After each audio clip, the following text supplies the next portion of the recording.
저는 70년 인생을 바쳐 사랑했던 가족에게 스타필드 한복판에서 머리채를 잡혔습니다. 이제 우리 가족 아니에요. 그 한마디는 제 삶을 송두리째 흔들었죠. 하지만 그날이 저를 구원할 줄은 꿈에도 몰랐습니다. 이 이야기는 제가 다시 태어난 날의 기록입니다. 제 이름은 오영옥, 올해 70입니다. 일산동의 아파트에서 홀로 지내왔습니다. 남편이 세상을 떠난 지 벌써 10년. 그 빈자리는 아무리 세월이 흘러도 채워지지 않았습니다.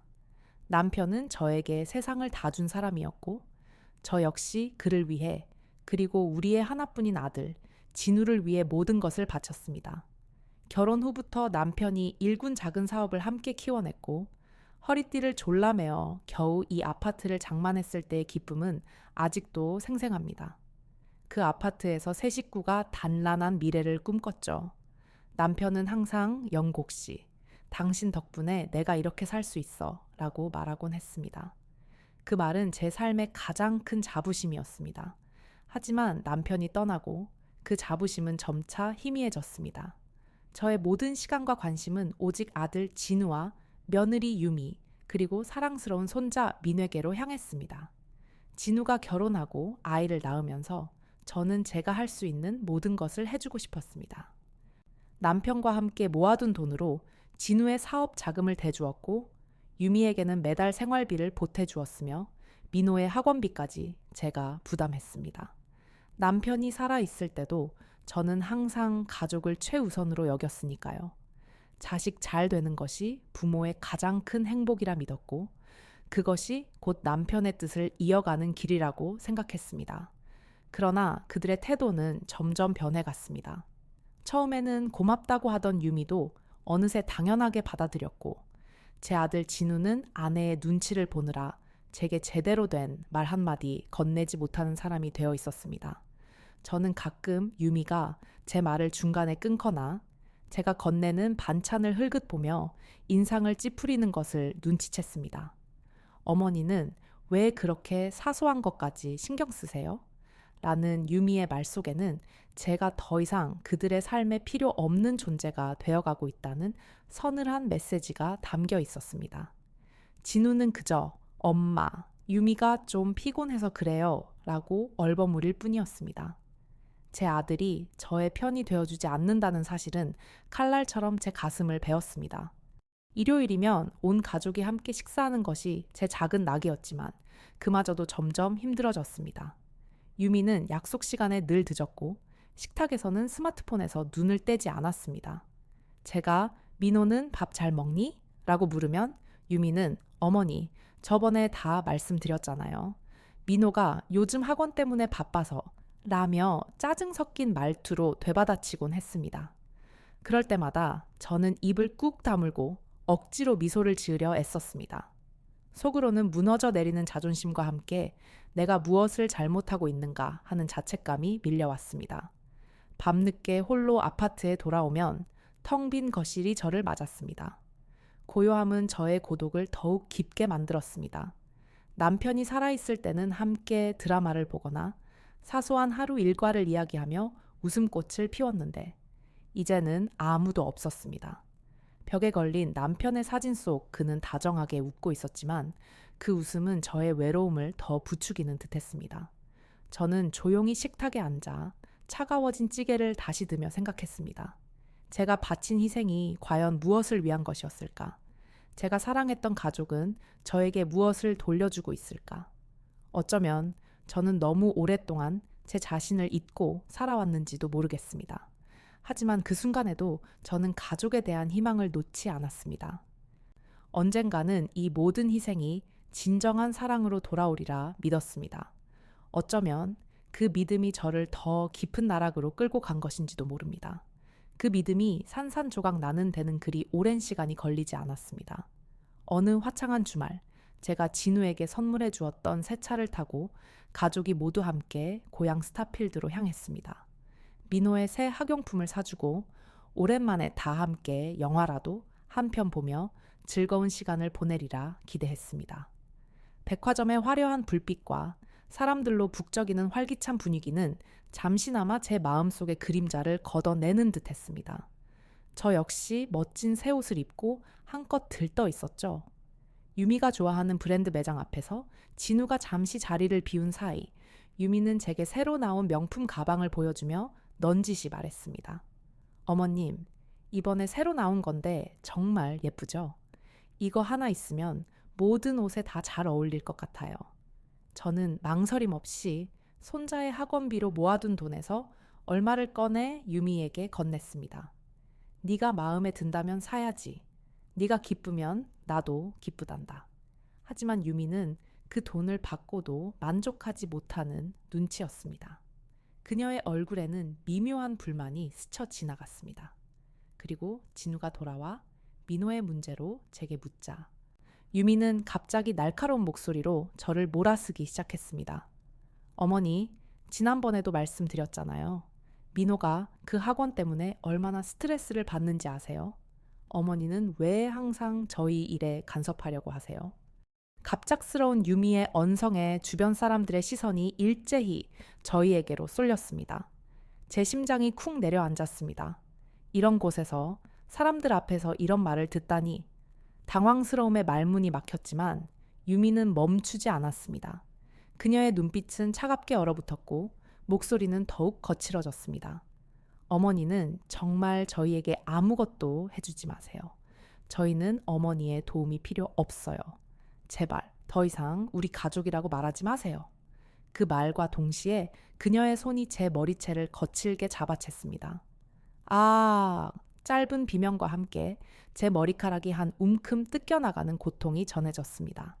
주변에서 웅성거림과 함께 놀란 시선들이 쏟아졌습니다. 몇몇은 수군거렸고 어떤 이들은 휴대폰을 꺼내 들기까지 했습니다. 제 얼굴은 화끈거렸고 심장은 광란하듯 요동쳤습니다. 수치심이 온몸을 휘감아 도저히 고개를 들 수 없었습니다. 진우는 뒤늦게 유미를 말리려 했지만 이미 모든 것이 벌어진 뒤였습니다. 유미야, 이게 무슨 짓이야? 진우의 목소리가 들렸지만 제 귀에는 아무것도 들어오지 않았습니다. 오직 유미의 차가운 눈빛과 비수 같은 말이 귓가에 맴돌 뿐이었습니다. 이제 우리 가족 아니에요? 70년 평생을 가족을 위해 헌신했던 제 삶이 그 한마디에 송두리째 부정당하는 순간이었습니다. 나는 누구였던가? 내가 바쳤던 모든 사랑은 결국 이런 모욕으로 돌아온단 말인가? 넋이 나간 듯 그 자리에 멍하니 서 있었습니다. 다리가 후들거리고 심장이 찢어지는 듯한 고통이 온몸을 지배했습니다. 주변 사람들의 동정 섞인 혹은 비난 섞인 시선 속에서 저는 한없이 작아지는 기분이었습니다. 이 모든 것이 마치 길고 긴 악몽 같았습니다. 하지만 따귀처럼 후려치는 현실은 결코 꿈이 아니었습니다. 제 눈가에 뜨거운 눈물이 솟구쳤지만 차마 흘러내리지 못했습니다. 이 사람들 앞에서 더 이상 비참해지고 싶지 않았습니다. 억지로 입꼬리를 올리려 애썼지만 이미 제 얼굴은 피멍이 든 것처럼 일그러져 있었습니다. 그 순간 제 삶의 모든 희망과 의미가 와르르 무너져 내리는 것을 느꼈습니다. 저는 더 이상 설 곳이 없었습니다. 이 세상 어디에도 어떻게 집에 돌아왔는지 기억조차 나지 않았습니다. 다리는 허물어질 듯 힘이 풀려 있었고 가슴 속에는 끓어오르는 수치심과 함께 얼음 같은 분노가 자리 잡았습니다. 익숙한 아파트 문을 열고 들어서자 텅 빈 공간의 고요함이 저를 압도했습니다. 언제나 그랬듯 정돈된 거실, 남편과의 추억이 서린 액자들, 손자 민호가 뛰어놀던 흔적들.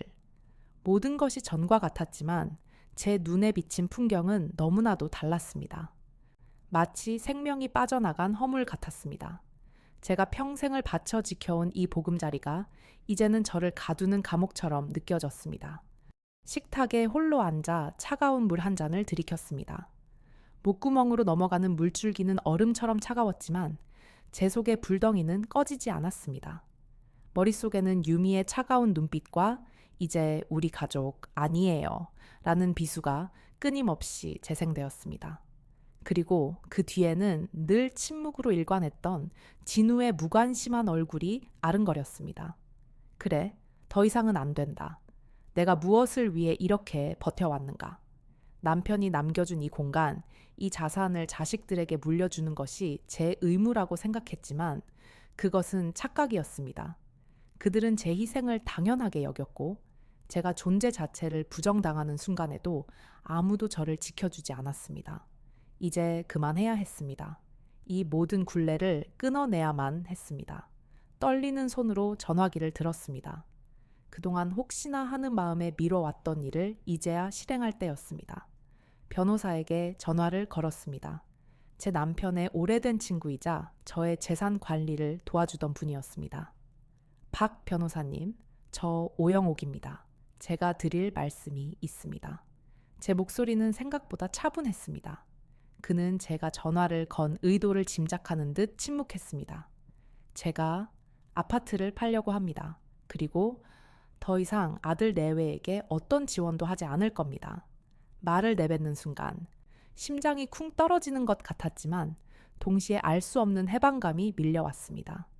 수화기 너머로 들려오는 변호사님의 걱정스러운 목소리에 잠시 흔들릴 뻔했습니다. 어머님, 진정하세요. 너무 격분한 상태에서 중요한 결정을 내리시는 건 아닙니까? 나중에 후회하실 수도 있습니다. 그의 말은 현실적인 조언이었고 제 가슴속 깊이 묻어두었던 두려움을 다시금 일깨웠습니다. 이 아파트에는 남편과의 소중한 추억들이 가득했습니다. 신혼의 당금을 꾸던 침실, 아이의 첫걸음을 지켜보던 거실, 함께 식사하며 미래를 그렸던 식탁, 우리의 젊은 시절, 진우의 어린 시절, 행복했던 순간들, 그 모든 기억들이 마치 질긴 넝쿨처럼 저를 붙잡는 것 같았습니다.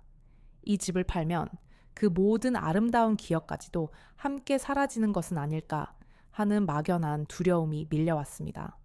마치 제 삶의 한 페이지를 통째로 찢어내는 것만 같았습니다. 그러나 동시에 이 집은 저의 오랜 희생과 굴종의 상징이기도 했습니다.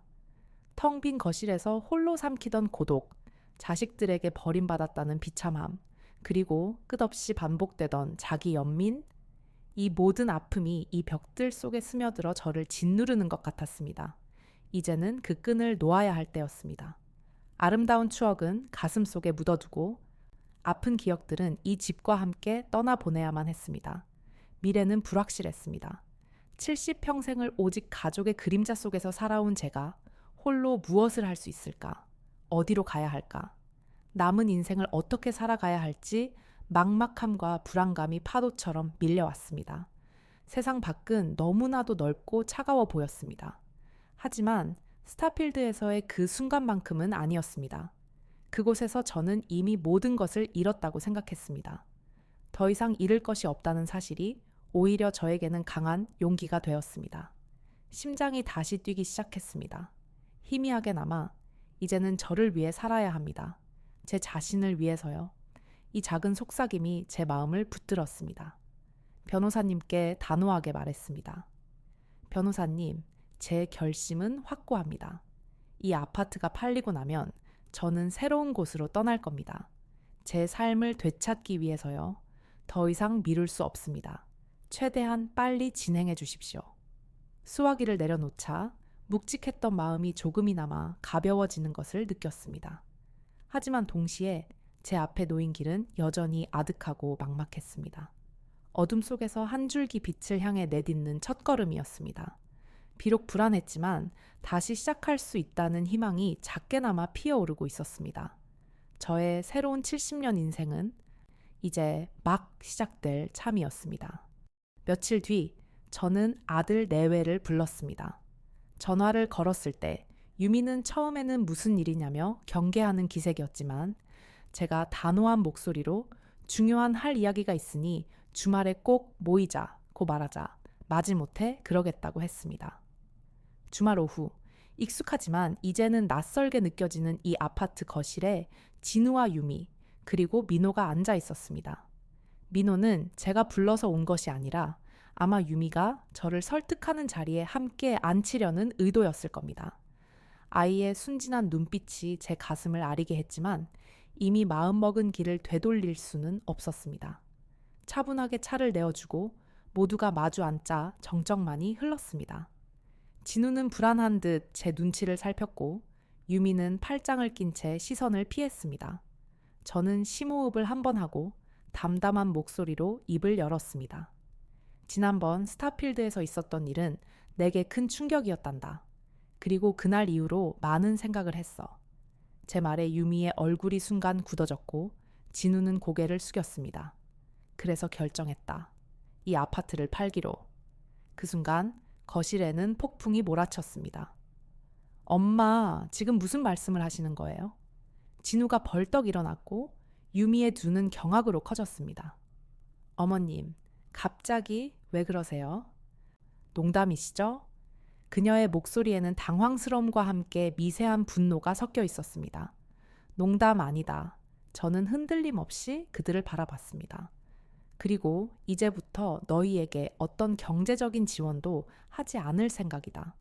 진우 사업 자금도, 유미 생활비도, 민호 학원비도 모두 끊을 것이다. 엄마, 진우가 절규하듯 외쳤습니다. 이게 말이 돼요? 저희가 어떻게 살라고요? 엄마가 그동안 저희를 얼마나 도와주셨는데 갑자기 이러시면 저희는 정말 힘들어져요. 진우의 목소리에는 그 어떤 걱정보다 자신들의 불편함에 대한 불만이 가득했습니다. 유미는 즉시 변명하기 시작했습니다. 어머님, 지난번 일은 제가 정말 죄송해요. 제가 너무 흥분해서 그랬어요. 저도 모르게 실수를 했습니다. 다시는 그런 일 없을 거예요. 제발, 제발 한 번만 용서해 주세요. 그녀는 눈물을 글썽이며 제게 다가오려 했지만 그 눈물은 진심보다는 위기에 처한 상황을 모면하려는 노력으로 보였습니다. 저는 싸늘하게 유미를 쳐다봤습니다. 진심으로 미안했다면 그렇게 쉽게 사람의 머리채를 잡을 수는 없는 거란다. 그리고 그동안 너희의 행동은 네가 진심으로 후회하고 있다고 믿기 어렵게 만드는구나. 제 말에 유미는 잠시 주춤했지만 이내 다시 목소리를 높였습니다. 제가 진짜 얼마나 후회하고 있는지 아세요? 잠도 못 잤어요, 어머님. 제발 부탁이에요. 저희 집이 얼마나 힘든지 아시잖아요. 갑자기 이 아파트를 팔고 지원을 끊으시면 저희는 갈 곳이 없어요. 그녀는 이제 거의 울부짖다시피 했습니다. 진우는 유미의 옆에서 저를 설득하려 했습니다. 엄마, 유미가 정말 많이 뉘우치고 있어요. 제발 한 번만 봐주세요. 엄마가 없으면 저희는 정말 아무것도 아니에요. 민호는 어떻게 하고요? 엄마, 손자 생각해서라도 그러시면 안 돼요.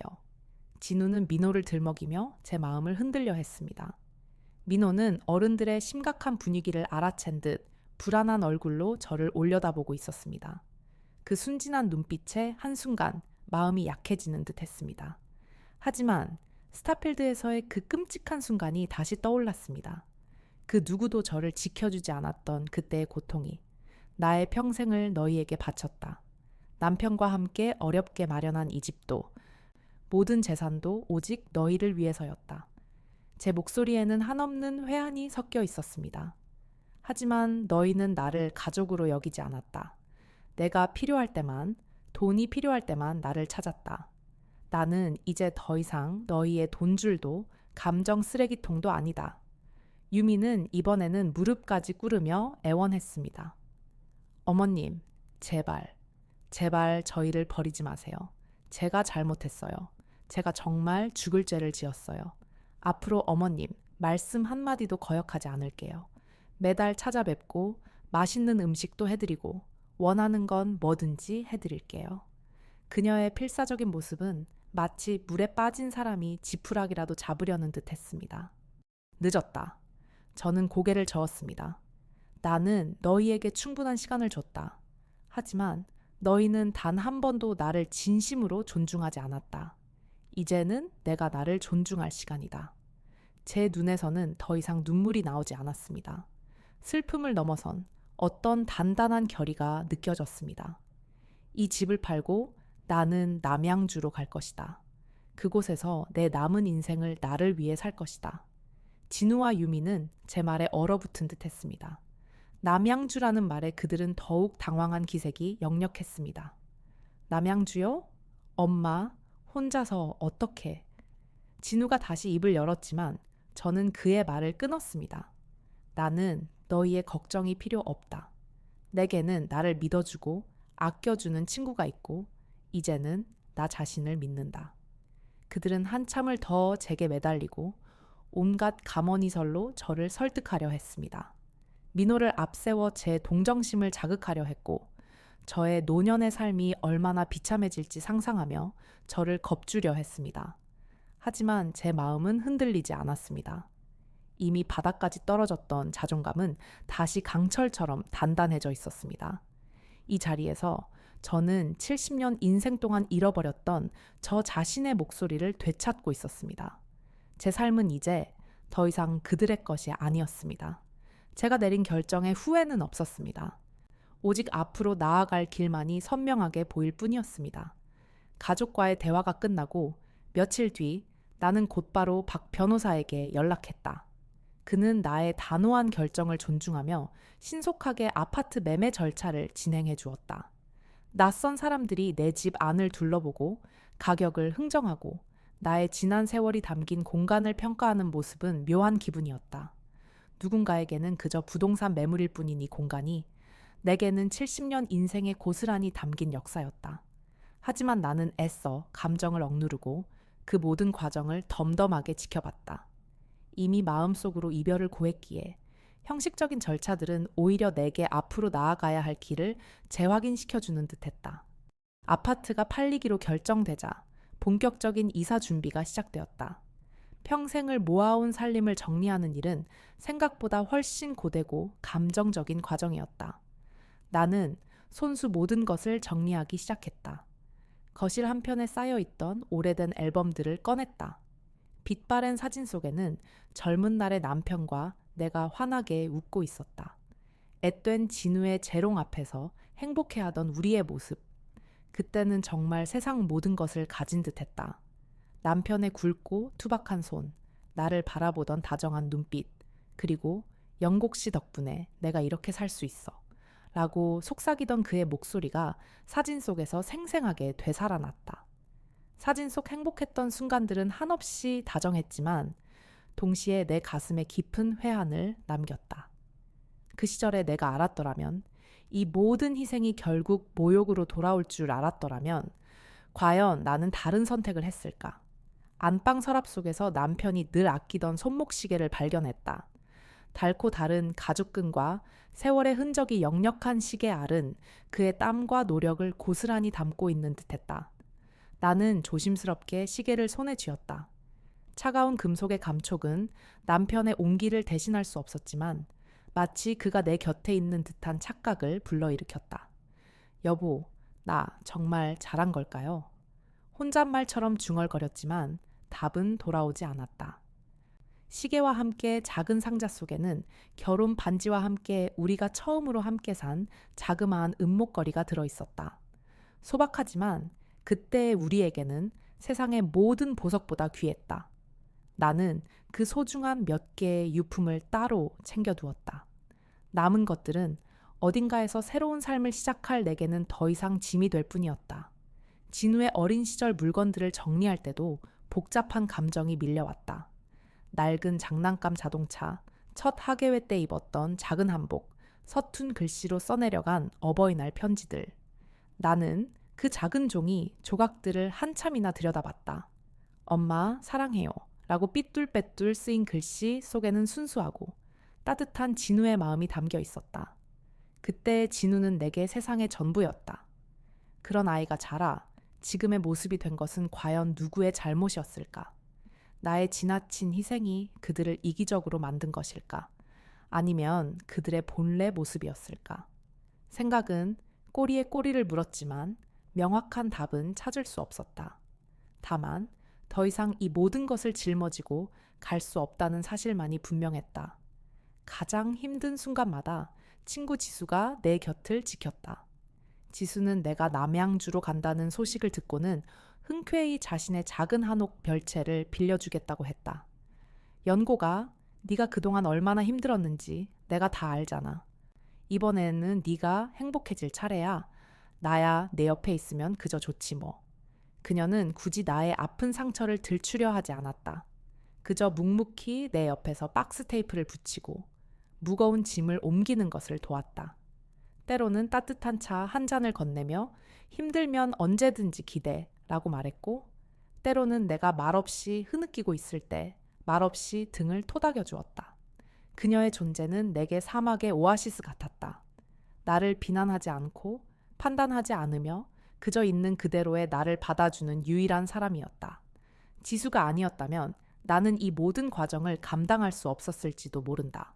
이삿짐 센터 직원이 와서 모든 짐을 실어 나르고 집 안이 텅 비어가는 것을 보며 나는 알 수 없는 해방감을 느꼈다.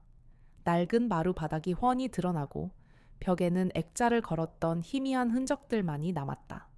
내가 70평생을 채워왔던 공간이 이제는 공허한 껍데기만 남은 것이다. 그 공허함 속에서 나는 비로소 숨통이 트이는 것을 느꼈다. 더 이상 과거의 짐에 짓눌리지 않아도 된다는 안도감, 그리고 앞으로 나아갈 수 있다는 희망이 공허함을 조금씩 채워갔다. 마지막으로 집을 나서는 날 아침, 나는 텅 빈 거실에 홀로 서서 주위를 둘러봤다. 남편과 함께 심사숙고하여 골랐던 벽지, 진우의 키를 재기 위해 연필로 표시해 두었던 문설주, 그리고 주방 식탁 위에서 나누었던 수많은 대화들. 모든 것이 눈앞을 스쳐 지나갔다. 눈물이 왈칵 쏟아질 것 같았지만 나는 애써 참았다. 이곳에서 행복했던 기억들도 많았지만 이 집은 이제 내게 더 이상 따뜻한 안식처가 아니었다. 오히려 아픈 기억들이 너무나도 많이 스며들어 나를 짓누르는 곳이었다. 나는 현관문을 열고 밖으로 나섰다. 닫히는 문을 등지고 서서 마지막으로 아파트 문패를 바라봤다. 오영곡이라는 석자가 새겨진 문패는 이제 나를 더 이상 대변하지 않았다. 그것은 지나간 세월의 흔적일 뿐이었다. 나는 애써 고개를 들고 다시는 뒤돌아보지 않았다. 햇살이 눈부시게 쏟아지는 아파트 단지 입구를 향해 걸어갔다. 이제는 나를 위한 새로운 길을 걸어갈 차례였다. 마음 한편에는 아련한 슬픔이 남아 있었지만 그보다 더 큰 기대와 용기가 내 발걸음을 재촉했다. 남양주, 그곳에서 나는 나 자신의 이름으로 다시 태어날 것이다. 남양주로 향하는 차 안에서 창밖 풍경은 빠르게 변해갔다. 익숙했던 도시의 잿빛 건물들은 어느새 초록빛 산과 들로 바뀌어 있었다. 지수가 운전하는 차가 구불구불한 시골길로 접어들자 콧속 가득 시원하고 싱그러운 흙냄새가 밀려들었다. 도시의 소음 대신 새소리가 귓가를 간지렸다. 가슴 한편에 남아있던 회한과 불안감이 조금씩 옅어지는 듯했다. 새로운 공기가 폐 속 깊이 들어차는 순간 마치 묵은 체증이 내려가는 듯한 시원함을 느꼈다. 영고가 다 왔다. 여기가 네가 지낼 집이야. 지수의 밝은 목소리에 창밖을 보니 나지막한 담장 너머로 아담한 한옥 별채가 눈에 들어왔다. 대청마루가 있는 소박한 집이었다.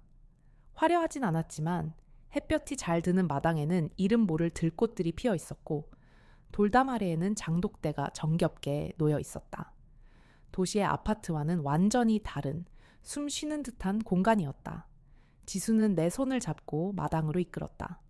어때? 마음에 들어? 그녀의 눈빛에는 진심 어린 걱정과 환영이 담겨 있었다. 응, 너무 좋다. 지수야, 정말 고맙다.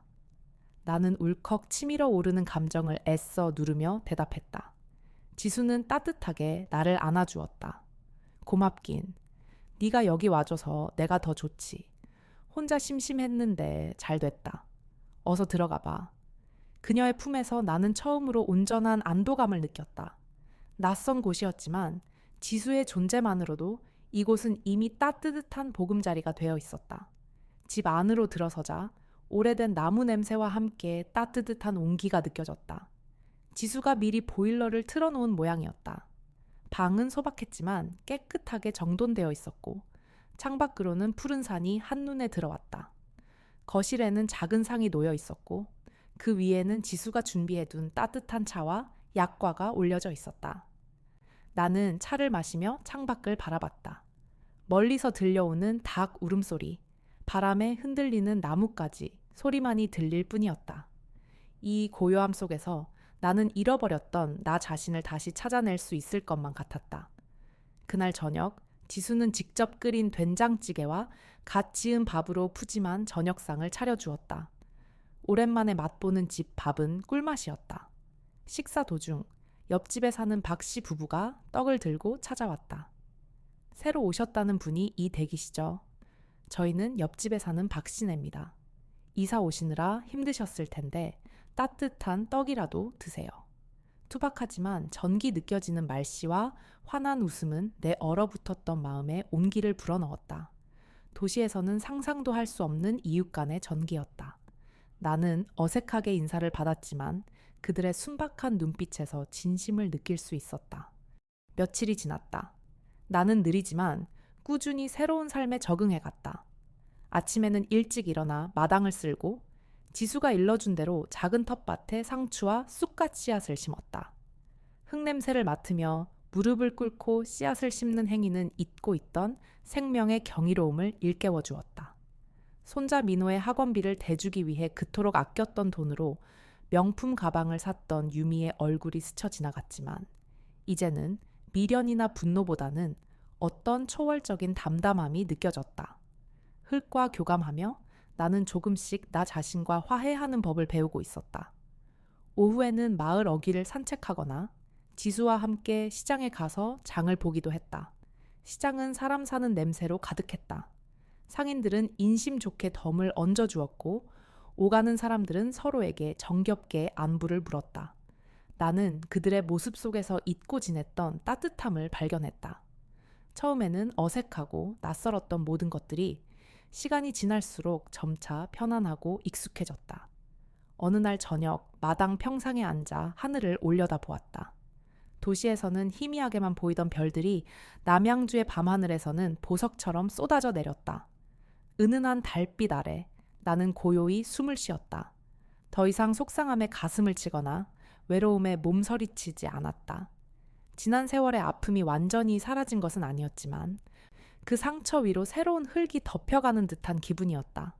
이곳 남양주에서 나는 처음으로 나를 위한 삶을 살고 있다는 것을 깨달았다. 누군가의 아내나 엄마, 시어머니가 아닌 오영옥이라는 한 사람으로서의 나. 마당의 들꽃처럼 소박하지만 자신만의 색깔로 피어나는 존재. 더 이상 잃을 것이 없다는 절박함이 오히려 나에게 진정한 평화를 가져다 주었다. 이제 나는 나의 새로운 70년 인생의 첫 씨앗을 뿌렸다. 그 씨앗이 어떤 꽃을 피울지는 알 수 없었지만 마음속에는 작은 희망이 싹트고 있었다. 이 평화로운 아침들이 모여 나만의 행복한 미래를 만들어줄 것이라는 믿음이었다. 매일 아침 나는 흙과 함께하는 시간으로 하루를 시작했다. 지수가 마련해준 작은 텃밭은 나의 새로운 놀이터이자 치유의 공간이었다. 지난번 심었던 상추와 쑥갓 씨앗들이 여린 새싹을 틔웠을 때의 기쁨은 마치 내 안에 잠들어 있던 생명의 에너지가 다시 솟아나는 것만 같았다. 손으로 부드러운 흙을 만지고 물을 주고 잡초를 뽑아내는 일은 잃어버렸던 나의 감각을 깨우는 과정이었다. 흙의 축축한 기운과 풀 내음이 내 코끝을 간지렸고 작은 곤충들이 분주하게 움직이는 모습은 경이로웠다. 도시에서는 느껴볼 수 없었던 생명의 활기가 나를 감쌌다. 따스한 햇살 아래 땀 흘리며 일하다 보면 한때 나를 괴롭히던 복잡한 생각들은 점차 사라지고 오직 현재의 순간만이 존재했다. 잘 자란 채소를 한 아름 수확하여 바구니에 담을 때면 마음속 깊은 곳에서부터 알 수 없는 충만감과 자부심이 솟아올랐다. 이 작은 생명들을 내가 보살펴 키워냈다는 사실이 나의 존재 가치를 다시금 일깨워주는 듯했다. 흙과의 교감은 내게 인내와 보상, 그리고 생명의 순환이라는 깊은 깨달음을 주었다. 내가 베푼 정성과 사랑이 이렇게 눈에 보이는 결과로 돌아오는 것을 보며 나는 비로소 진정한 기쁨을 느꼈다. 텃밭에서 수확한 채소들은 이웃들과 나누는 정겨운 선물이 되었다. 옆집 박씨 부부는 물론 조금 더 멀리 사는 김씨 할머니와 이장님, 댁에도 나의 작은 수확물을 건네드렸다. 그들은 늘 고맙다며 따뜻한 말과 함께 손수 만든 반찬이나 갓 구운 빵으로 보답했다. 도시에서는 닫혀있던 이웃의 문이 남양주에서는 활짝 열려 있었다. 나는 자연스럽게 마을 사람들과 어울리며 공동체의 일원이 되어갔다. 농번기에는 품앗이로 논일이나 밭일을 돕기도 했고 마을 회관에서 열리는 반찬 나눔 행사에도 참여했다. 서툰 솜씨로 김치를 담그고 나물 무치는 것을 배우며 나는 다시금 무언가를 배우고 무언가에 기여하는 즐거움을 알게 되었다. 그들의 순박한 웃음과 따뜻한 인정은 나의 얼어붙었던 마음을 녹여주었다. 나는 더 이상 고립된 존재가 아니었다. 이곳에서 나는 오영옥이라는 이름으로 불리며 나만의 역할을 하고 있었다. 가장 큰 위로는 역시 지수와의 대화였다. 해가 지고 저녁 식사를 마친 후 우리는 대청마루에 앉아 따뜻한 차를 마시며 하루를 마무리했다. 시원한 바람이 불어오는 평화로운 저녁, 나는 지수에게 나의 속마음을 털어놓곤 했다. 스타필드에서의 모욕감, 진우와 유미에 대한 배신감, 그리고 지난 70년의 삶에 대한 회한. 솔직하게 이야기하다 보면 나도 모르게 눈물이 흘러내리기도 했다. 지수야, 내가 그동안 뭘 위해 그렇게 살아왔을까? 다 부질없는 짓이었나 싶기도 해. 내 말에 지수는 조용히 내 손을 잡았다. 영고가 네가 바보 같아서 그런 게 아니야. 너는 그냥 사랑을 주고 싶었던 것뿐이야. 그걸 제대로 받지 못하고 상처받은 건 내 잘못이 아니야. 그녀의 따뜻한 위로는 내 찢어진 마음을 봉합해주는 듯했다. 하지만 내가 너무 이기적이었을까? 그래도 내 자식들인데 내가 너무 야박하게 등을 돌린 건 아닐까 하는 생각도 들어. 지수는 고개를 저었다. 아니, 네가 너를 지킨 거야. 너는 충분히 주고 또 주었어. 이제는 네가 받을 차례야. 네가 너 자신을 사랑해야 해. 이 남양주가 너에게 준 건 바로 그 기회야. 영고가. 그녀의 말은 내 마음속 깊이 파고들어 오랜 시간 닫혀있던 상처의 문을 조금씩 열어주었다. 나는 지수에게 남양주에서 겪은 소박한 일들, 텃밭에서 새싹이 돋아난 이야기, 이웃들과의 정겨운 만남을 이야기하며 웃음꽃을 피우기도 했다. 지수는 나의 이야기에 진심으로 귀 기울여 주었고 나의 작은 변화 하나하나를 기뻐해 주었다. 그녀의 변함없는 지지와 사랑은 내가 이 힘든 시간을 이겨낼 수 있는 가장 큰 원동력이었다. 상처가 완전히 아문 것은 아니었다. 불현듯 유미의 싸늘한 눈빛이나 진우의 무관심한 얼굴이 떠오를 때면 여전히 가슴 한편이 시큰거렸다. 하지만 이제는 더 이상 그 아픔에 잠식당하지 않았다. 흙을 만지고 사람들과 어울리며 지수와 대화를 나누는 동안 나는 나 자신에게 집중하는 법을 배웠다. 나의 감정을 인정하고 나를 힘들게 하는 것들로부터 거리를 두는 법을 배웠다. 매일 아침 떠오르는 해와 밤하늘의 별들을 보며 나는 깨달았다. 세상은 나를 중심으로 돌아가는 것이 아니며 나의 작은 존재도 이 거대한 자연의 일부로서 충분히 의미가 있다는 것을. 남양주에서의 시간은 내게 잊고 지냈던 평온함을 선물했다. 도시의 번잡함과 가족의 그늘에서 벗어나 나는 나만의 리듬으로 숨쉬기 시작했다. 마치 뿌리 깊은 나무가 단단하게 땅에 박혀 제자리를 지키듯 나의 마음도 이곳에서 점차 견고해지고 있었다. 상처는 아물고 그 위에 새살이 돋아나듯 나의 삶에도 새로운 희망의 씨앗이 깊이 뿌리내리고 있었다. 나는 비로소 진정한 나를 찾아가는 길을 걷고 있었다. 나의 새로운 70년 인생은 그렇게 서서히 평화로운 색으로 물들어가고 있었다. 남양주에서의 평화로운 나날이 이어지고 있었지만 과거의 그림자가 완전히 사라진 것은 아니었다. 이따금 휴대폰이 울리면 가슴이 덜컥 내려앉곤 했다. 진우나 유미에게서 오는 메시지였다. 처음에는 그들의 안부가 궁금하기도 했지만 이내 내용은 비슷했다. 엄마, 잘 지내시죠? 저희는 좀 힘드네요. 혹은 어머님, 민호가 할머니 보고 싶어 해요. 따뜻한 안부보다는 자신들의 상황을 에둘러 말하며 은근히 예전처럼 돌아오기를 바라는 마음이 읽혔다. 나는 그 메시지들을 읽고는 한숨을 쉬며 답장 없이 휴대폰을 내려놓았다. 그들의 연락은 내게 여전히 불안한 동요를 일으켰다. 지수에게도 이따금 그들의 연락에 대해 이야기했다. 지수는 내 결정을 지지했지만 가끔은 영고가 그래도 자식들인데 한 번쯤은 진솔하게 대화해보는 건 어때? 라고 조심스럽게 권하기도 했다. 하지만 나는 고개를 저었다. 나의 마음은 여전히 혼란스러웠다. 스타필드에서의 모욕감은 아직도 생생한 악몽처럼 나를 따라다녔다.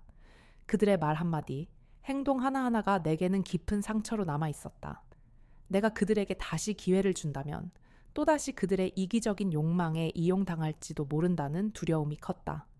나는 이제 나 자신을 지켜야 했다.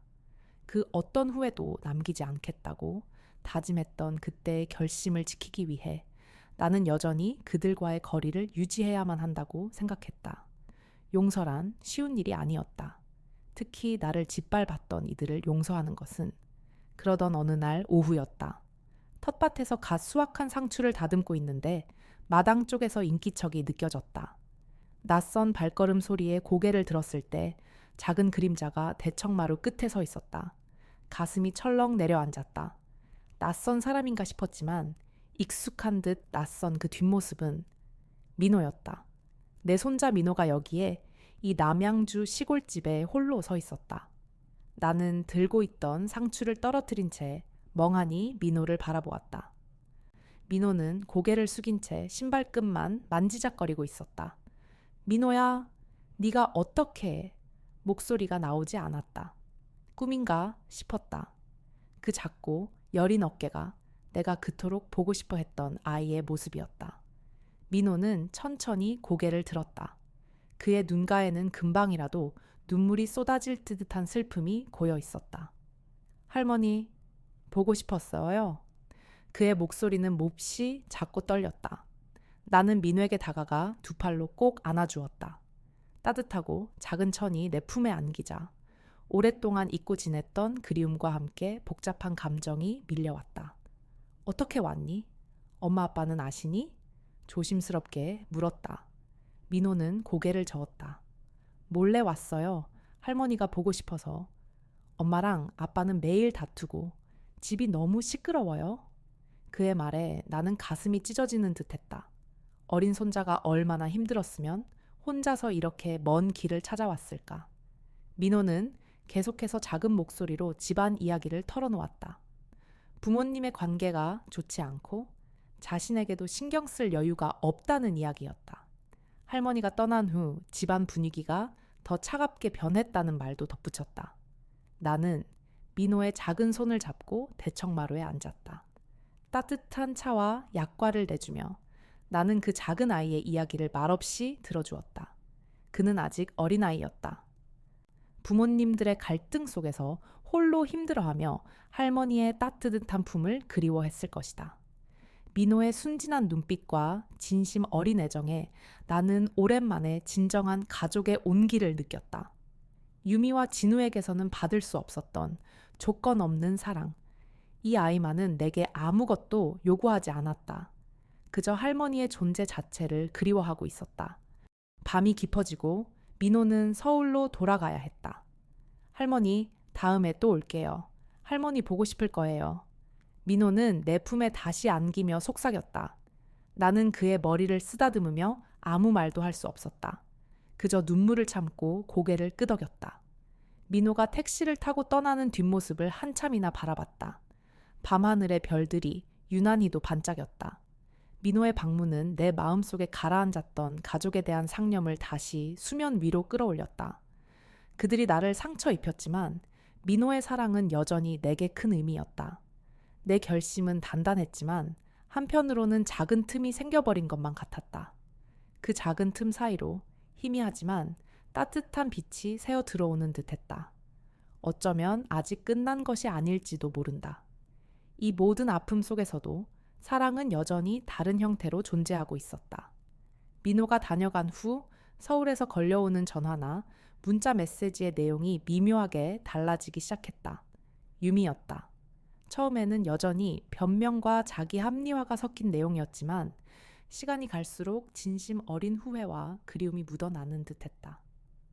어머님, 제가 정말 어리석었어요.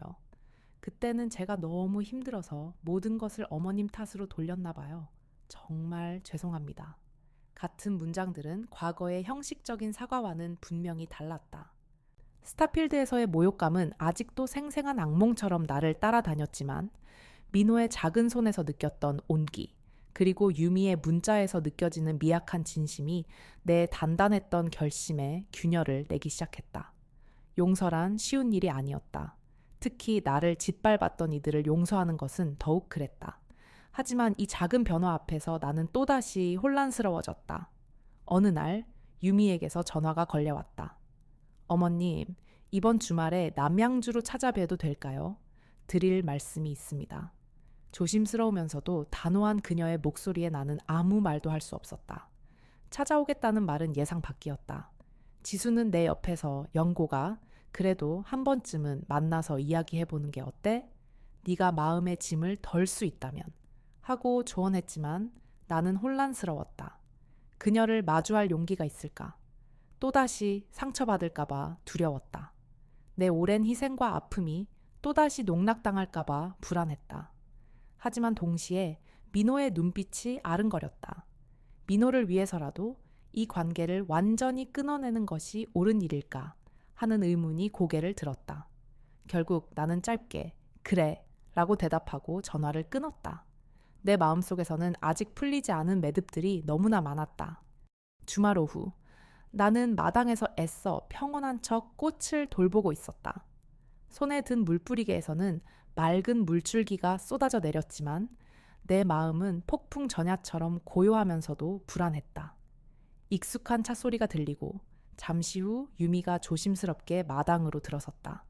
예전의 화려함은 찾아볼 수 없는 수수하고 지친 얼굴이었다. 그녀의 손에는 작은 과일 바구니가 들려 있었다. 그녀의 눈빛은 불안정했지만 이내 나를 똑바로 마주하려는 듯 힘겹게 고정되었다. 우리는 말없이 마주 보았다. 그 짧은 침묵 속에는 지난 모든 시간이 응축되어 있었다.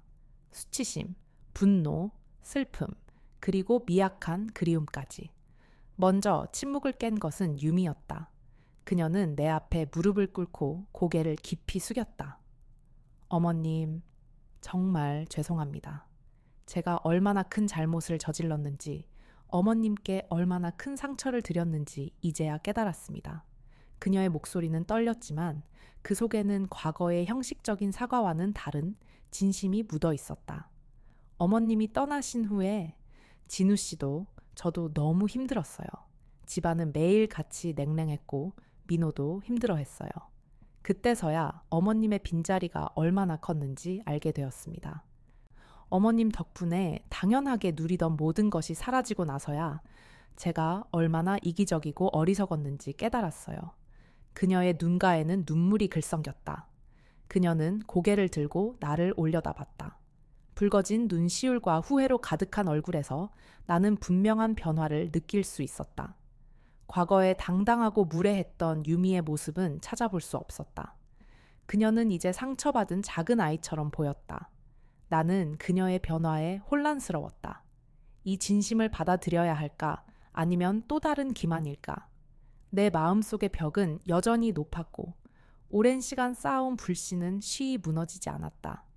나는 그녀의 눈을 똑바로 바라보았다.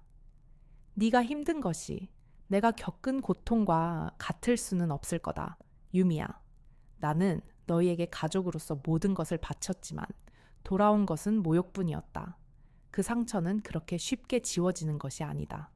내 목소리는 차분했지만 그 안에는 지난 세월의 아픔이 고스란히 담겨 있었다. 유미는 아무 말도 하지 못하고 다시 고개를 숙였다. 그녀의 어깨가 작게 들썩였다. 그녀의 눈물이 흙바닥에 떨어지는 것을 보며 나는 그녀의 진심을 완전히 부정할 수 없었다. 민호의 순수한 눈빛이 자꾸만 내 머릿속을 맴돌았다. 그러나 동시에 나는 내 자신을 다시 상처받게 하고 싶지 않았다. 이 평화로운 남양주에서의 삶을 다시 과거의 그림자로 물들이고 싶지 않았다. 나는 차가운 듯 따뜻한 목소리로 말했다. 네가 진심으로 뉘우치고 있다면 그것으로 되었다. 하지만 아직 나는 너희를 완전히 용서할 준비가 되지 않았다. 시간이 필요하다. 너도 그 시간을 존중해 주렴. 유미는 희미하게 고개를 끄덕였다. 그녀의 얼굴에는 실망과 안도감이 교차하는 듯했다. 그녀는 더 이상 매달리지 않고 조용히 자리에서 일어났다. 그리고 마지막으로 다시 한번 깊이 고개를 숙이며 마당을 나섰다. 그녀의 뒷모습을 바라보며 나는 복잡한 감정에 휩싸였다. 상처는 여전했지만 그 위에 희미한 새살이 돋아나는 듯했다. 용서는 아직 멀었지만 길은 열린 것 같았다. 남양주의 따뜻한 햇살 아래 나의 마음속 작은 문틈으로 빛이 조금 더 새어 들어오는 것을 느꼈다. 그 빛은 희망일까? 아니면 또 다른 시련의 시작일까? 나는 아직 알 수 없었다. 유미가 돌아간 이후 남양주의 평온한 일상은 다시 제자리를 찾은 듯했다. 복잡한 감정의 파고는 여전했지만 그 깊이와 빈도는 이전보다 훨씬 줄어들었다. 나는 여전히 아침이면 텃밭으로 나가 흙을 만졌고 마을 사람들과 인사를 나누며 소박한 하루를 보냈다.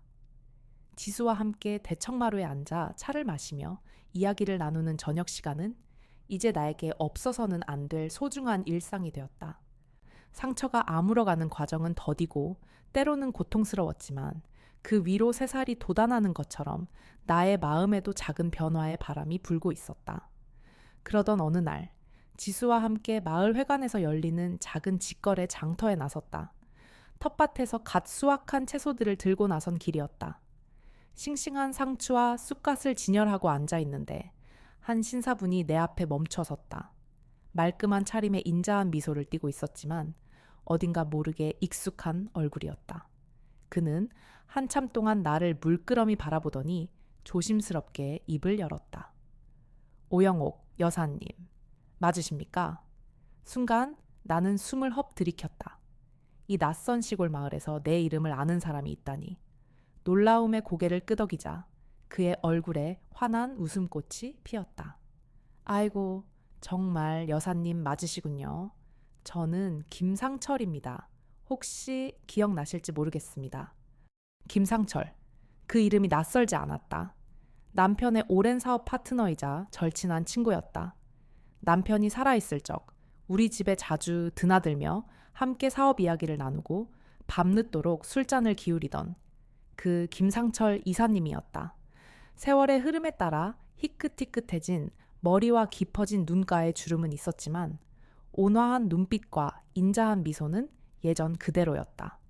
김 이사님, 세상에, 여기서 뵙다니요. 나는 반가움과 놀라움의 자리에서 벌떡 일어났다. 우리는 서로의 손을 잡고 한참 동안 말없이 웃었다. 김 이사님은 남편이 세상을 떠난 후 나와의 연락이 끊어져 아쉬웠다며 나의 안부를 물었다. 나는 그에게 지난 몇 년간의 이야기, 스타필드에서의 사건, 그리고 남양주로 오게 된 사연을 담담하게 털어놓았다. 그는 나의 이야기를 숨죽여 들으며 때로는 안타까워했고 때로는 분노했으며 마지막에는 고개를 끄덕이며 진심으로 나를 위로해 주었다.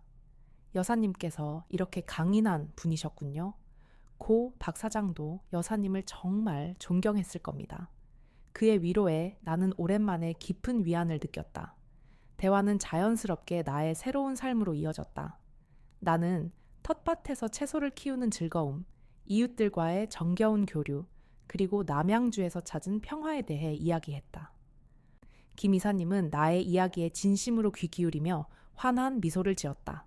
그리고 잠시 후 그는 조심스럽게 한 가지 제안을 꺼냈다. 실은 제가 이곳 남양주에 작은 공간을 하나 마련했습니다. 은퇴 후에 저만의 꿈을 펼쳐보고 싶어서요.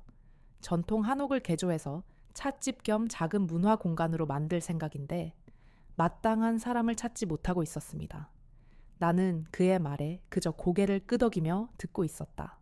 그런데 그의 다음 말은 나를 깜짝 놀라게 했다. 여사님께 부탁드리고 싶은데요. 혹시 그곳을 운영해 보실 생각은 없으신지요? 네, 제가요? 나는 내 귀를 의심했다. 평생 집안 살림만 꾸려왔고 남편 사업을 도왔다곤 하지만 직접 운영을 맡아본 적은 없었다. 게다가 70 노인인 내가 새로운 일을 시작한다니. 김 이사님, 제가 그런 일을 해본 적도 없고 제 나이에 무슨 말문이 막혔다. 내가 할 수 있을 리 없었다. 나를 믿어주는 지수의 따뜻한 위로와 텃밭에서 얻은 작은 기쁨으로 겨우 평화를 찾았는데 다시 사회생활이라니 상상조차 할 수 없는 일이었다. 김 이사님은 나의 당황스러운 표정을 읽었는지 부드럽게 웃으며 말했다. 여사님, 저는 돈을 벌자는 게 아닙니다. 이곳을 사람들에게 위로와 영감을 줄 수 있는 따뜻한 공간으로 만들고 싶어요.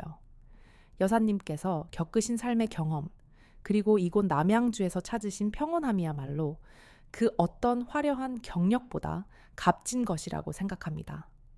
여사님의 손길이 닿으면 분명 많은 사람들에게 편안함을 선사할 수 있을 겁니다. 제가 모든 지원을 해드릴 테니 여사님께서는 그저 마음 가는 대로 이곳을 채워주시면 됩니다.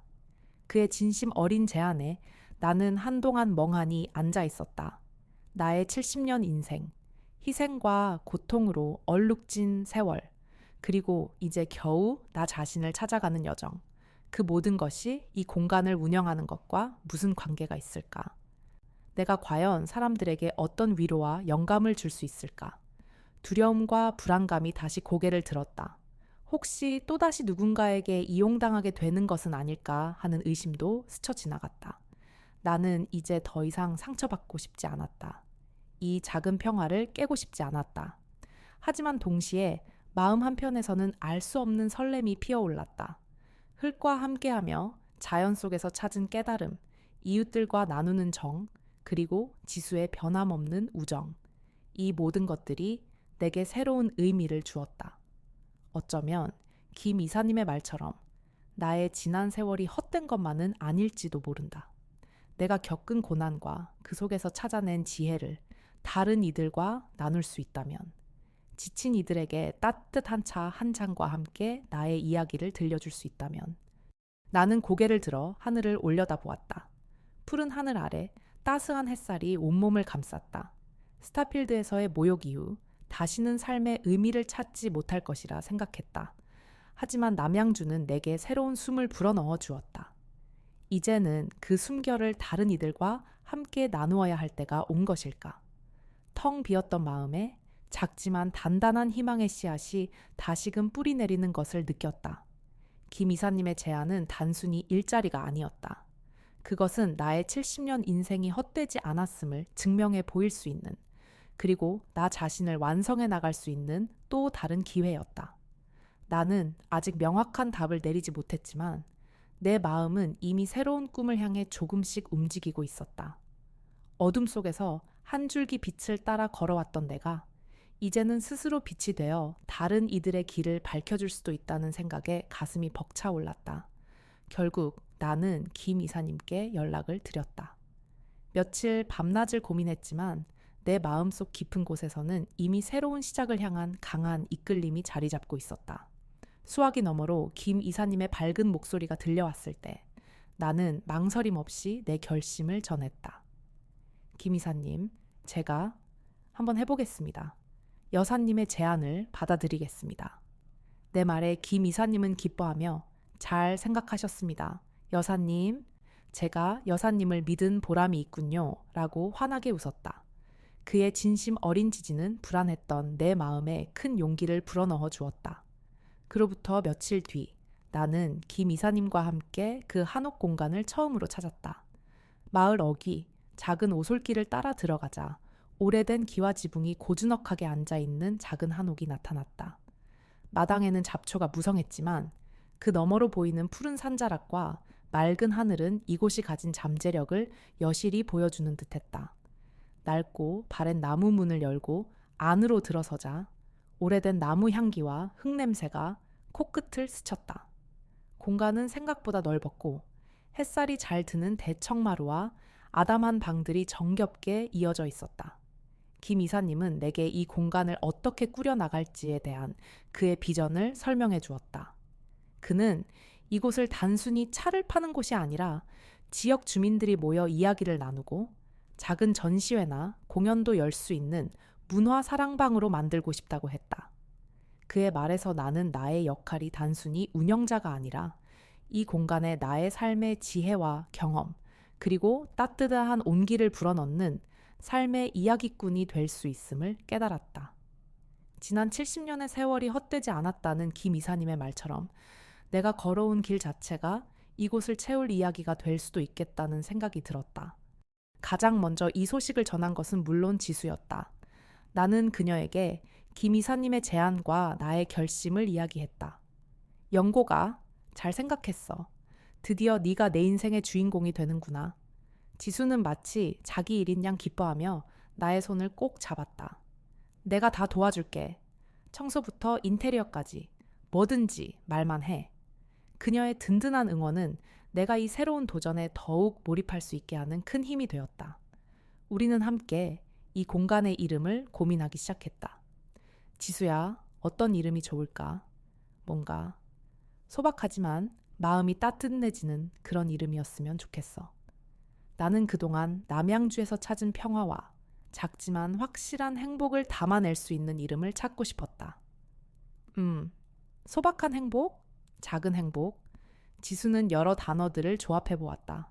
그러다 문득 내 머릿속을 스쳐 지나가는 단어가 있었다. 소확행. 일본에서 유래한 말이지만 소소하지만 확실한 행복이라는 뜻이 내게는 깊은 울림으로 다가왔다. 지수야, 소확행은 어때? 소소하지만 확실한 행복. 내가 남양주에서 배운 게 바로 그거잖아. 거창한 걸 바라지 않고 작은 것에서 기쁨을 찾는 거. 나는 흥분된 목소리로 말했다. 지수의 얼굴에도 환한 미소가 번졌다. 와, 영고가, 그거 정말 딱이다. 내 삶의 이야기가 그대로 담겨 있잖아. 그렇게 우리의 작은 한옥 찻집 겸 문화 공간은 카페 소확행이라는 이름을 얻게 되었다. 이름을 정하고 나니 이제 본격적으로 카페를 만들어가는 일에 온 마음을 쏟아부을 수 있었다. 지수와 나는 매일같이 카페에 나와 청소를 하고 가구를 배치하는 등 바쁜 나날을 보냈다.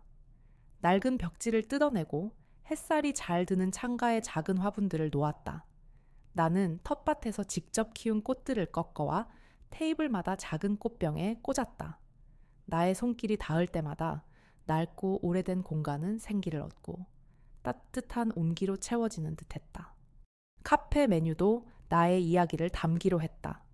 남양주에서 얻은 신선한 재료들로 직접 만든 전통차와 디저트들을 준비했다. 텃밭에서 키운 쑥으로 쑥차를 만들고 이웃 할머니에게 배운 비법으로 약과를 구웠다. 손수 만든 매실청으로 에이드를 담그고 직접 로스팅한 원두로 향긋한 커피를 내리기로 했다. 하나하나 나의 손으로 만들어지는 과정 속에서 나는 잊고 있던 열정과 즐거움을 다시금 발견했다. 매일 밤 침대에 누우면 내일은 어떤 것을 더 해볼까 하는 설렘에 쉽게 잠을 이룰 수 없었다. 나의 새로운 도전 소식은 마을에도 빠르게 퍼져나갔다. 이웃 사람들은 나의 열정에 아낌없는 지지를 보내주었다.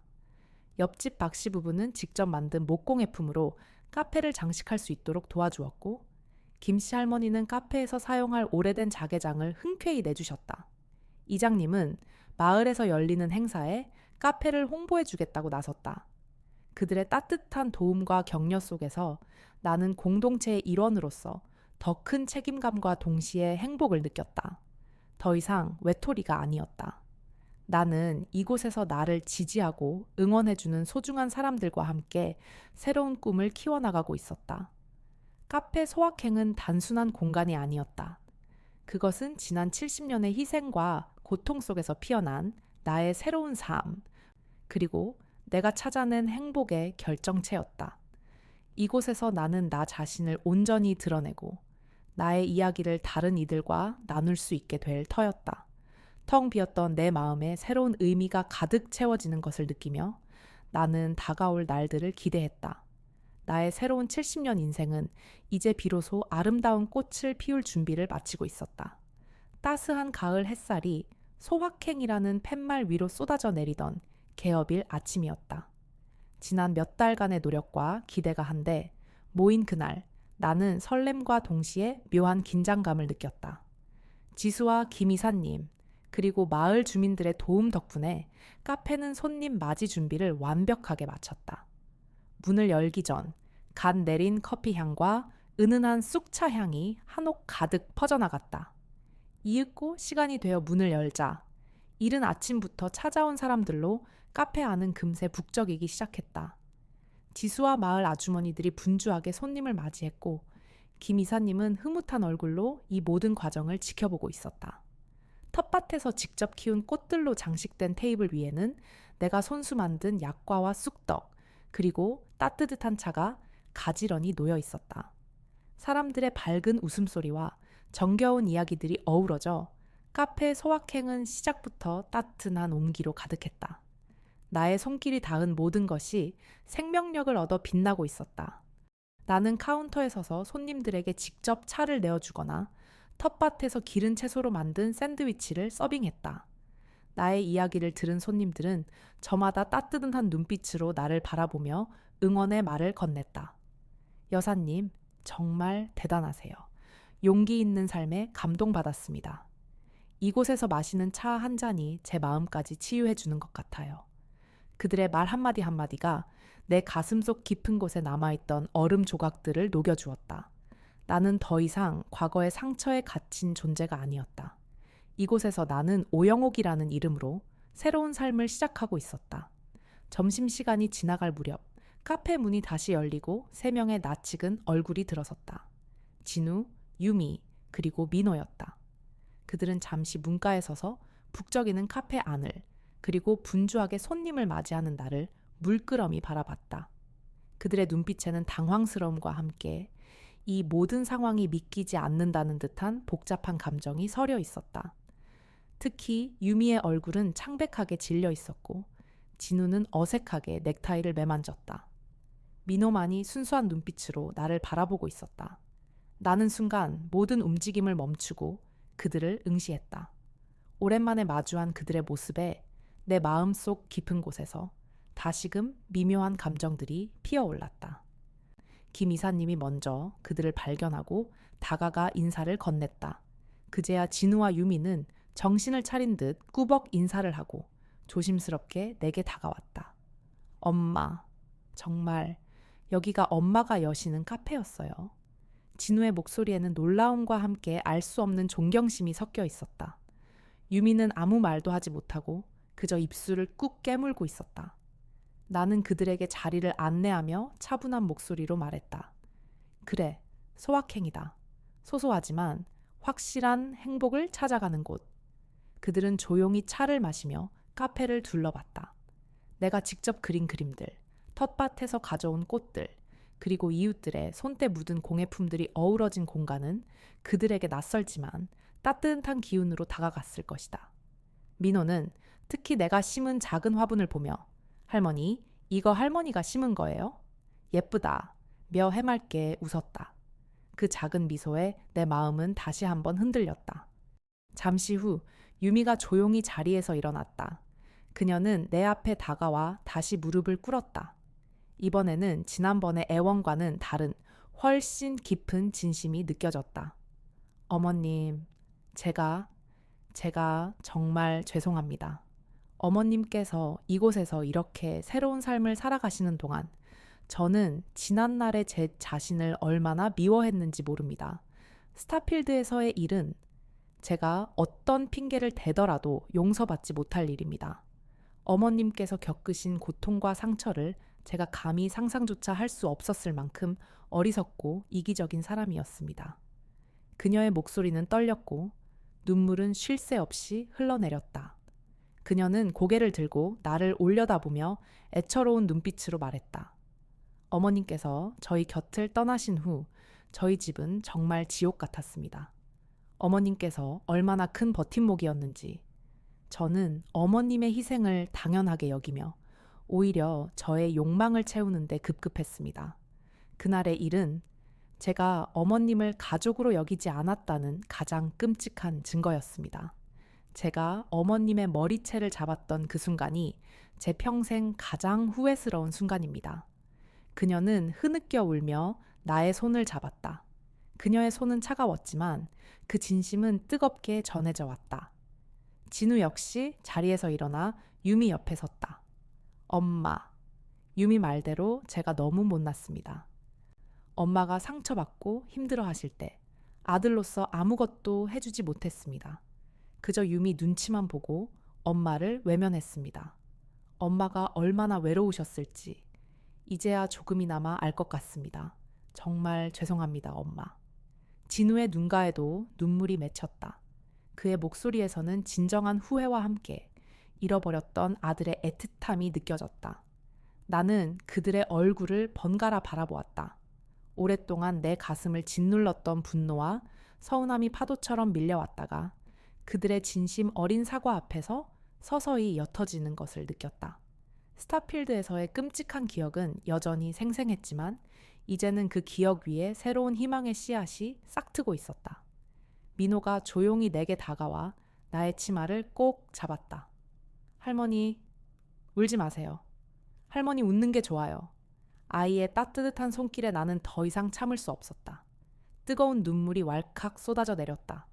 지난 70년의 아픔과 고독, 그리고 새로운 삶을 찾아 떠돌았던 모든 순간들이 그 눈물 속에 함께 흘러내렸다. 나는 무릎 꿇은 유미를 일으켜 세우고 진우와 민호까지 모두 끌어안았다. 그래, 됐다. 이제는 됐다. 내 목소리는 울먹였지만 그 안에는 모든 것을 용서하고 받아들이는 따뜻함이 담겨 있었다. 오랫동안 닫혀있던 가족의 문이 비로소 활짝 열리는 순간이었다. 그들의 품에서 나는 다시 한번 진정한 가족의 온기를 느꼈다. 조건 없는 사랑과 용서, 그리고 화해. 그것이 바로 내가 그토록 찾아 헤매던 소확행이었다. 카페 소확행의 개업일은 단순한 사업의 시작이 아니었다. 그것은 지난 세월의 아픔을 치유하고 찢어졌던 가족관계를 다시 봉합하는 기적의 날이었다. 이날의 화해는 잊고 지냈던 가족의 소중함을 다시 일깨워 주었고 나의 새로운 70년 인생의 가장 아름다운 한 페이지를 장식했다. 이제 나는 더 이상 홀로 걷지 않을 것이다. 상처는 아물었고 그 위로 더욱 단단하고 아름다운 꽃이 피어날 것이라는 확신이 내 마음을 가득 채웠다. 카페 소확행은 단순히 차와 커피를 파는 공간을 넘어 웃음과 이야기가 뒤섞이는 새로운 시작의 상징이 되었다. 마치 새로이 짜인 내 삶의 실타래처럼 말이다. 며칠이 지나자 이곳은 마을 사람들의 사랑방이 되었고 도시에서 온 손님들에게는 잠시 쉬어갈 수 있는 따뜻한 안식처가 되었다. 나는 매일 아침 문을 열고 향긋한 커피를 내리며 새로운 하루를 맞이했다. 텃밭에서 갓 딴 싱싱한 채소로 만든 샌드위치와 직접 구운 약과는 손님들에게 큰 인기를 끌었다. 나의 이야기와 정성이 담긴 차 한 잔은 많은 이들에게 소소하지만 확실한 행복을 선물했다. 이제 진우와 유미, 그리고 민호는 주말마다 소확행을 찾았다. 더 이상 예전처럼 어색하거나 부담스러운 분위기는 없었다. 민호는 학교를 마치면 곧장 카페로 달려와 숙제를 하거나 작은 화분에 물을 주며 내 곁을 지켰다. 나는 그런 민호를 위해 특별히 만든 쿠키를 내어주곤 했다. 진우는 내가 차를 내리는 것을 돕거나 무거운 짐을 옮기는 일을 도맡아 했다. 유미는 카페 운영에 필요한 아이디어를 제안하거나 손님들에게 밝은 얼굴로 차를 서빙하며 진심으로 나를 도왔다. 그녀의 눈빛에는 더 이상 불만이나 짜증이 아닌 진심 어린 미소와 존경심이 가득했다. 우리는 함께 웃고 이야기하며 상처 입었던 과거의 흔적 위에 새로운 추억들을 쌓아갔다. 그들의 변화는 진심이었다. 더 이상 내가 그들의 경제적 버팀목이 아니었음에도 그들은 나를 진심으로 존경하고 사랑해 주었다. 지수와 김 이사님은 늘 나의 가장 든든한 조력자였다. 지수는 매일같이 카페에 들러 나의 건강을 살피고 때로는 내가 힘들어할 때 말없이 어깨를 빌려주었다. 김 이사님은 사업적인 조언을 아끼지 않았고 카페가 지역 문화 공간으로서 자리 잡을 수 있도록 여러모로 지원해 주었다. 나는 더 이상 고독하지 않았다. 나를 둘러싼 모든 사람들이 나의 새로운 삶을 응원하고 함께 만들어가고 있었다. 따스한 햇살이 카페 내부를 비추는 어느 오후, 나는 창가에 앉아 차를 마셨다. 창밖으로는 내가 직접 심은 작은 꽃들이 바람에 흔들리고 있었다. 이제 내 마음속에는 과거의 아픔이나 후회 대신 깊은 만족감과 평화가 가득했다. 나의 70년 인생은 희생과 고독으로 점철된 긴 터널 같았지만 그 터널의 끝에서 나는 비로소 나 자신을 찾았다. 홀로 서는 용기, 나 자신을 존중하는 법, 그리고 진정한 용서가 무엇인지 깨달았다. 진정한 행복은 누군가를 위해 모든 것을 내어주는 희생에만 있는 것이 아니었다. 그것은 나 자신의 목소리에 귀 기울이고 내가 원하는 삶을 찾아가는 용기 속에 있었다. 그리고 그 과정에서 피어난 자존감이 오히려 가족과 이웃들에게 진정한 사랑과 온기를 나눌 수 있는 힘이 되어 주었다. 나는 더 이상 돈으로 자식들의 마음을 사려 하지 않았다. 있는 그대로의 나를 존중하고 사랑하자 비로소 그들도 나를 있는 그대로의 엄마이자 시어머니로 존중하고 사랑해 주었다. 나의 삶은 여전히 진행 중이었다. 하지만 이제 나는 흔들림 없는 뿌리를 내린 나무처럼 단단해졌다. 상처는 완전히 아물었고 그 위에 피어난 꽃은 예상보다 훨씬 아름다웠다. 문득 카페 문이 열리고 민호가 해맑은 얼굴로 할머니 하고 불러왔다. 그 뒤로 진우와 유미의 정다운 목소리가 들렸다. 나는 따뜻한 미소를 지으며 그들을 맞이했다. 사랑하는 가족과 함께 나는 비로소 진정한 오영옥으로서 소소하지만 확실한 행복이 가득한 새로운 인생을 살아가고 있었다.